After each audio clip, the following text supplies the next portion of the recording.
ने 14 जगह से कतर कर रखा था। कितनी जगह से? 14 जगह से। उस रस्सी को 14 जगह से कतरा हुआ है। बैठो नाथ, बैठो। भगवान पार्टी पर बैठ गए, क्योंकि भगवान को मालूम है अंदर बैठूंगा तो अंदर ही घुस जाऊंगा, इसलिए पार्टी पर बैठे। अरे विद्रायन बोली अंदर खसक के बैठो। भगवान बोले मैं अच्छे से बैठा। अरे नया पलंग है, तुम आराम से बैठो। क्या गादी लगाऊं कि दरी बिछाऊं? भगवान सरक गए। जैसे ही भगवान अंदर खस के सारी रस्सी एक साथ टूट गई, भगवान अंदर भरा गए। पांव उधर, भगवान इधर। अब जैसे ही भराए तो भराते से ही भगवान जैसे ही अंदर प्रवेश कर गए तो विद्रानी पूछ रही कैसा आनंद आया? भगवान बोले बिल्कुल ऐसा लग रहा है जैसे 100 किलो के कपास पे बैठा। विद्रायन बोले अब मैं तुम्हारे लिए कुछ खाने का लूं। भगवान के रेंदे मेरा तो पेट भरा। विद्रायन बोली ऐसे कैसे भरा? प्रभु बोले थे कि भोग लगाना, मैं तो लेकर आऊंगी। अंदर गई, केले उठा कर लिए। भगवान ने सोचा चलो अच्छा हुआ बिठाया, ऐसा नहीं तो मालूम पड़े भाटा उठा के ले आती। अच्छा हुआ केले लाई, और केले लाकर भगवान से बोली मैं 1 दर्जन केले लाई हूं, 3 दर्जन और रखे अंदर, सब तुमको खाना है। भगवान बोले ठीक है, ला मेरे को दे दे, केला मैं खा लूंगा। इसने विद्रायन बोली काय को दे दूं, मैं तुम्हें छिलके दूंगी। अब भगवान को क्या मालूम था कि पक्के में छिलके ही देगी। केला छीले, अंदर की जो गिरी थी वो नीचे फेंक दे, छिलका भगवान को दे दे। भगवान पूछे ये कही है तो क्या केला? भगवान ने पूछा नीचे कहीं पड़ा तो क्या छिलका? छिलके देती जाए और भगवान खाते जाएं। 1 दर्जन केले के छिलके भगवान खा गए। दूसरे दर्जन फिर लेकर आई, जंघा पर छिलकों को छील छील के रख दिया। तो भगवान ने पूछा ये सब हमें खिला दोगी तो तुम दोनों क्या खाओगे? इतने में विद्रायन बोली जो नीचे पड़े हैं वो हम खा लेंगे।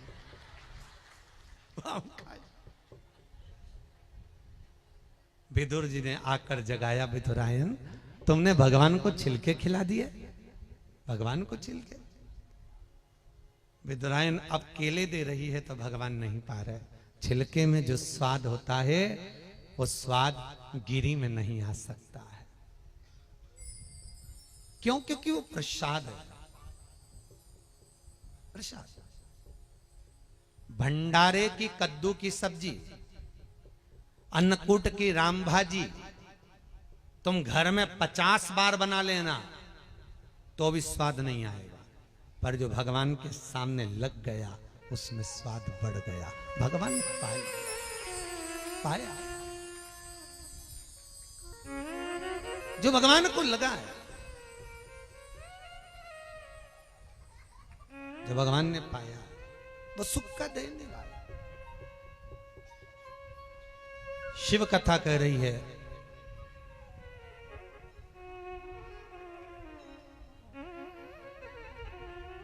सती माता जो जलकर भस्म हुई थी, सती माता ने एक गलती कर दी थी कि सती मैया जो जलकर भस्म हुई हैं वो यज्ञ की अग्नि में, यज्ञ के कुंड में जलकर भस्म हुई है। काय में जलकर भस्म हुई है?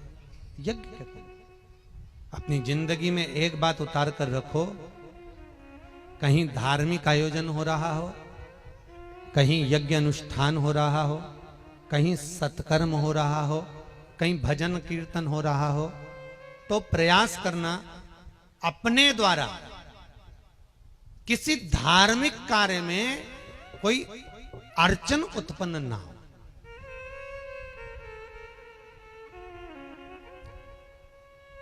शंकर भगवान की अर्धांगिनी है सती माता,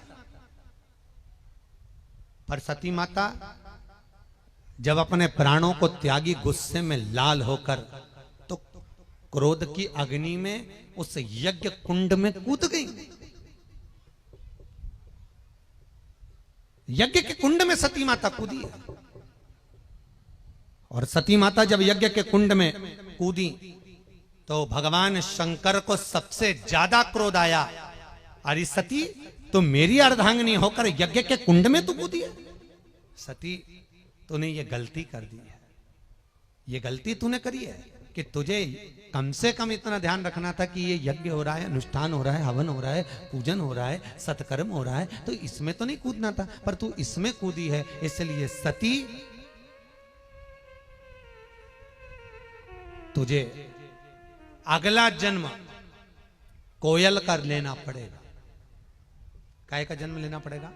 कोयल। और सुन सती,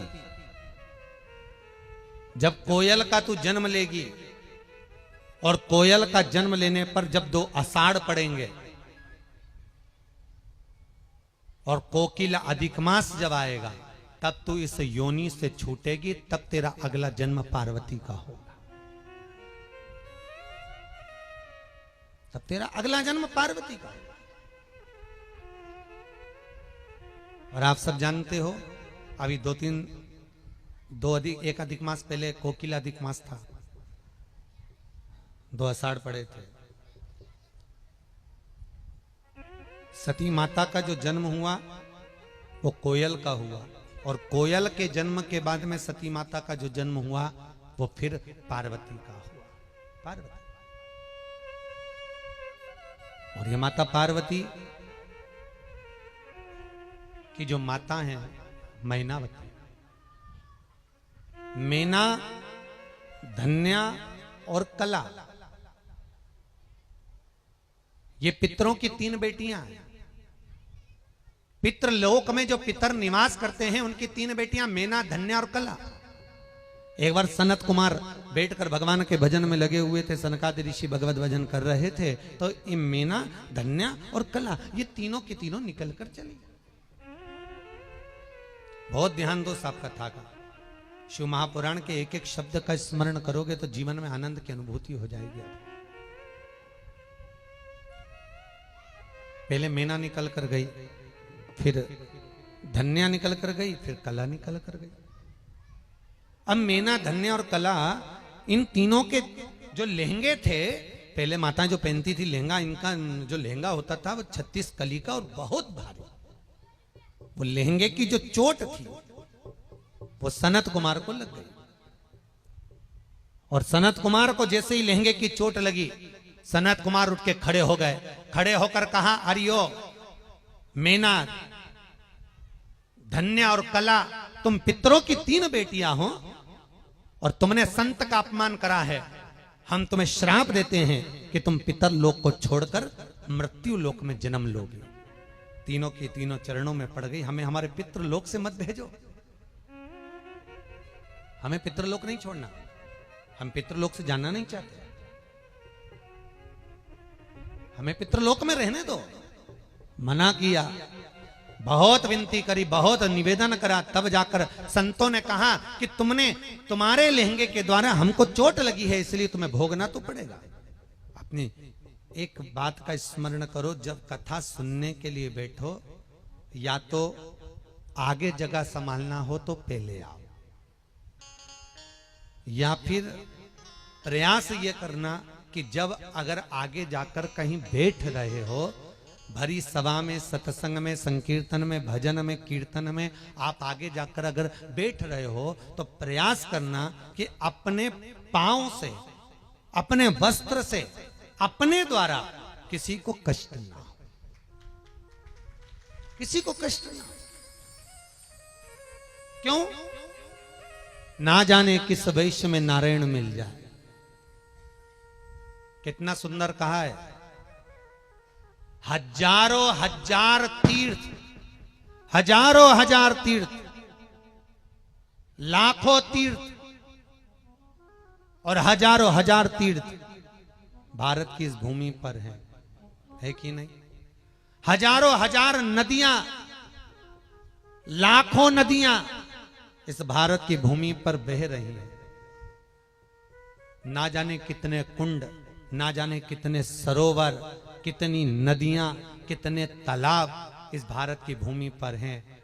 ईमानदारी से बोलना राजगढ़ वाली जीजियों, भैयाओं, क्या सारी नदियों में, सारे तीर्थों में, सारे तालाब में आप स्नान करिया है? अरे बोलो तो नहीं। तो किसी ने